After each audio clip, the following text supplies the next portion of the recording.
Bismillahirrahmanirrahim. Assalamualaikum warahmatullahi wabarakatuh. Yang pertama kepada Bapak Dr. Suhad SKM MKes selaku dosen pengampu mata kuliah Manajemen Kesehatan Berbasis Wilayah. Sebelum kita lanjut ke materi, izinkan saya untuk memperkenalkan diri terlebih dahulu. Nama saya M. Alif Fajar Setiawan dengan NPM 2250361084. Nah, saya di sini akan menjelaskan tentang teori simpul penyakit filariasis. Selanjutnya, di sini ada pendahuluan. Nah, filariasis atau yang dikenal masyarakat sebagai penyakit kaki gajah merupakan salah satu penyakit menular yang masih menjadi masalah kesehatan di berbagai negara tropis dan subtropis, termasuk Indonesia. Nah, penyakit ini disebabkan oleh infeksi cacing filaria yang ditularkan melalui gigitan nyamuk. Larva cacing yang masuk ke dalam tubuh manusia akan berkembang di sistem limfatik atau kelenjar getah bening, sehingga menyebabkan penyumbatan dan peradangan kronis. Dampak dari penyakit ini sangat besar, tidak hanya terhadap kesehatan fisik berupa pembengkakan ekstrim pada kaki, tangan, atau organ tubuh lainnya, tetapi juga terhadap kondisi psikologis dan sosial penderita karena keterbatasan aktivitas dan stigma di masyarakat. Oleh karena itu, pemahaman mengenai penyebab, cara penularan, gejala, pencegahan, dan pengobatan filariasis sangat penting untuk meningkatkan kesadaran masyarakat dalam upaya memutus rantai penyebaran penyakit ini. Nah, di sini ada teori simpul. Yang pertama, eh, ada simpul satu sumber penyakit. Yang kedua, simpul dua media transmisi penyakit. Yang ketiga, simpul tiga perilaku kemejanan. Yang keempat, kejadian penyakit. Yang kelima, variabel sistem. Nah, di sini juga ada penyakit filariasis. Penyakit filariasis adalah penyakit menular yang disebabkan oleh infeksi cacing filaria yang ditularkan melalui gigitan berbagai jenis nyamuk. Setelah masuk ke dalam tubuh manusia, larva cacing filaria akan hidup dan berkembang di dalam sistem limfatik atau kelenjar getah bening, yaitu jaringan yang berfungsi mengatur keseimbangan cairan tubuh dan berperan penting dalam sistem kekebalan.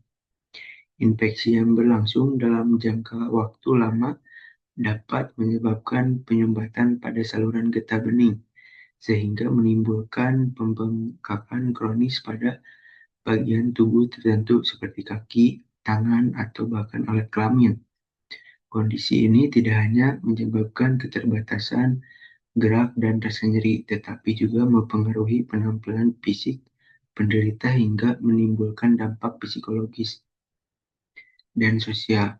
Filariasis merupakan salah satu penyakit tropis ter- terabaikan yang masih banyak ditemukan di negara berkembang dan memerlukan upaya pencegahan serta pengendalian secara serius melalui edukasi, pemberian obat, pencegahan massal, serta pengendalian vektor penyebarnya. Nah, di sini juga ada penularan penyakit filariasis, yaitu filariasis ditularkan melalui gigitan nyamuk yang membawa larva filaria. Proses penularannya terjadi melalui beberapa tahap. Yang pertama, nyamuk menggigit penderita filariasis. Nah, yang kedua, larva berkembang dalam tubuh nyamuk. Yang ketiga, nyamuk menularkan ke orang lain. Yang keempat, larva tumbuh jadi cacing biasa. Nah, di sini juga ada tanda penyakit filariasis. Filariasis itu terbagi menjadi dua, ada fase tanda-tanda penyakit, fase akut gejala awal, Nah, yang kedua itu ada fase kronis, jangka panjang atau lanjut. Nah, kita bahas yang fase akut gejala awal dulu. Nah, ini biasanya mulai muncul setelah beberapa kali gigitan nyamuk yang membawa larva pilaria. Nah, yang ke satu, demam berulang tanpa sebab jelas. Yang kedua, pembengkakan kelenjar getah bening. Yang ketiga, rasa nyeri dan kemerahan pada daerah yang bengkak. Yang keempat, sakit kepala, menggigil, kelelahan.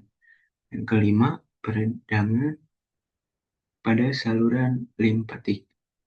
Nah, yang bagian dua adalah fase kronis, jangka panjang atau lanjut. Nah, ini terjadi jika infeksi sudah berlangsung lama dan menyebabkan kerusakan permanen pada sistem limfatik. Yang ke satu, pembengkakan ekstrim. Yang kedua, penebalan kulit, yaitu kulit tampak kasar dan mengeras.